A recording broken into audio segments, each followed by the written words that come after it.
Now that you've opened the Dee Control application, you can see any recently opened documents here on the left-hand side. If you select any of these documents, you can send to print again. If you select Open Object, this will allow you to import a job in for printing. In this case, I'll select Pen Holder. By selecting this document, it will be moved into a preview window, and we can make some further selections from here. In the top left-hand corner, you may have noticed that it says Not Connected and it's highlighted in red. There's no need to worry about this. This simply is just indicating that we're not printing via a USB connection. The Home button here will take us back to where we started, and you could select another job for printing from here.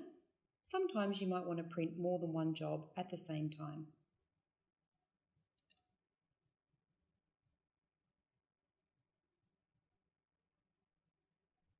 By using the left and right mouse keys, you can change the angle of the preview.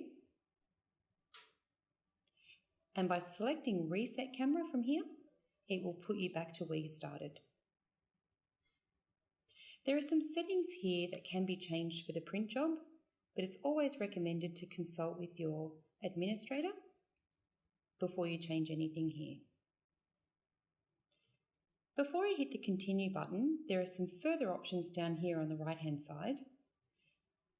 You can add an object from here. There is a selection here that says Smart Object Placement in the area. If you are unsure of what this means, you can hover over anywhere that has a question mark and it will give you further information. In this case, it says, if possible, place the objects so that they do not overlap. If you do not wish this to happen, you need to uncheck the box. Underneath that, you can see the name of your file. And if I select Copy down the bottom here, you'll notice that there's two files with the same name, and there are actually now two jobs here on the print platform. I can reposition the job simply by clicking and dragging. If the job should turn red, it's showing you that it no longer fits within the print area, and you need to reposition it so that it does. You can choose Undo Changes to undo the last move that you made, or you can select Delete, and this will be applied to the job that has a yellow box around it. I can now reselect this job and the yellow box will reappear for this one, and then I can make my changes for that.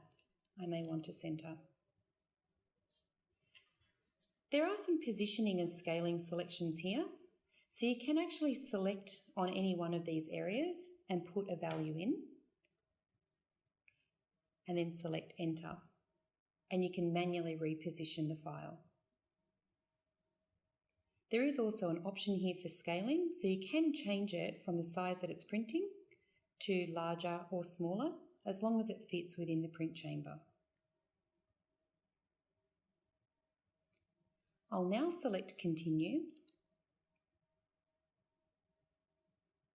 In this area here, there are a few selections that can be made.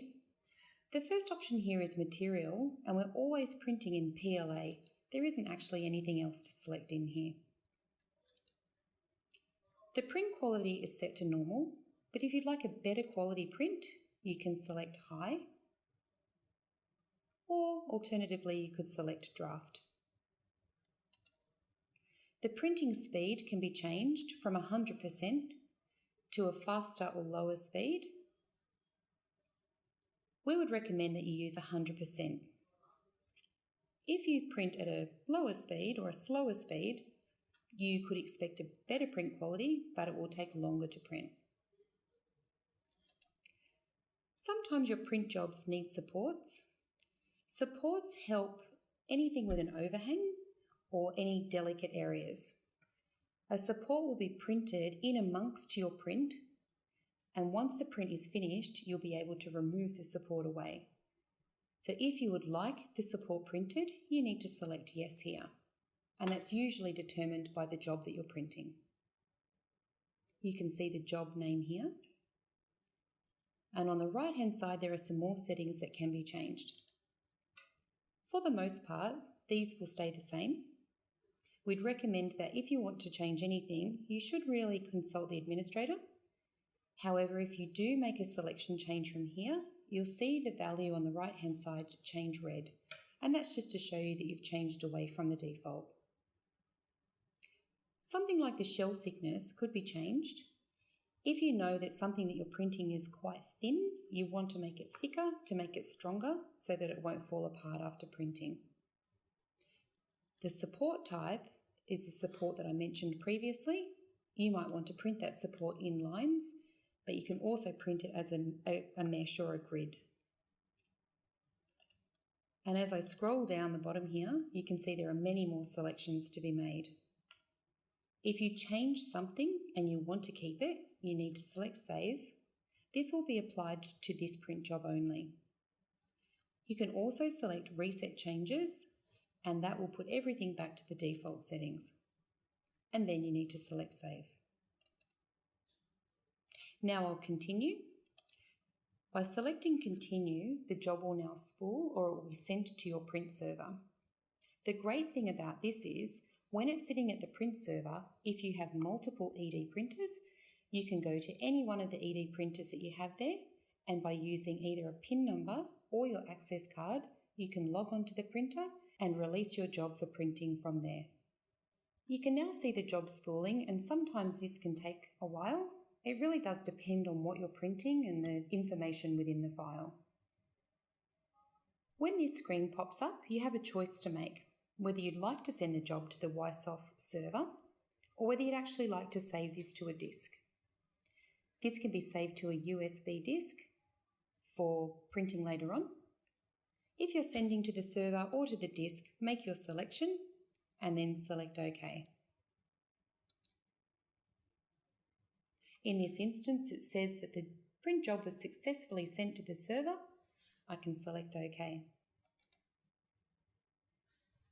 Now it's time to head over to the printer and print.